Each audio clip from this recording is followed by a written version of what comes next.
નમસ્કાર ખેડૂત મિત્રો, હું મનોજ નોનિયો સીડ્સ કંપનીમાંથી આજે આપણે ખેડા જિલ્લાના લાલપુર ગામના એક પ્રગતિશીલ ખેડૂત એમની વાડીએ છીએ. તો એમણે આપણું નવકિરણ, મન્નત 2 અને જન્નત 3 વેરાયટીનું વાવેતર કરેલું છે. તો એમના મુખે આપણે એમનો અભિપ્રાય જાણીએ કે વેરાયટી કેવી છે. નમસ્કાર કમલેશભાઈ. હા નમસ્કાર. તમારું આખું નામ?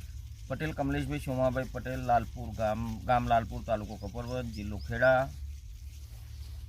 તમે કઈ વેરાયટીનું વાવેતર કર્યું છે અત્યારે? આ છે નવકિરણ. નવકિરણે છે, જન્નતે છે, મન્નત 2 છે, ત્રણેય વેરાયટી વાવી છે. એમાં નવકિરણમાં તમને કેવું લાગે છે? નવકિરણમાં સારું કારું આવતા હોય ને આપણે કારા બ્લેક વેરાયટી કોઈ બી, તો નવકિરણ સારું છે.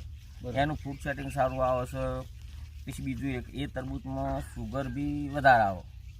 ઘરપણનું જે પ્રમાણ આવે ને એ પેલા સાદા કરતો ઓમાં નોણિયુંના તરબૂચમાં વધારે જ હોય. તમે કઈ તારીખે વાવેતર કરેલું?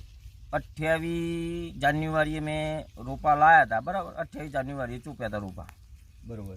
આમાં રોગ પ્રતિકારક શક્તિ કેવી છે? સારામાં સારી. એટલે બીજી વેરાયટી કરતાં આમાં ના, આમાં ઓછો રોગ ઓછો આવે. દવાનું પ્રમાણ કેટલું ઘટે છે? 2 વાર દવા ઓછી છોડવી પડે. બરોબર. એટલે કહેવાનો મતલબ કે આમાં બીજી વેરાયટી કરતાં 2 સ્પ્રે દવાના ઓછા થાય છે અને વાયરસ ટોલરન્ટ વેરાયટી છે અને આખી કેપ્સ્યુલ બને છે. તમે જો આખી કેપ્સ્યુલ બને છે, જેથી કરીને વેપારી મિત્રના પહેલી ચોઈસ હોય છે.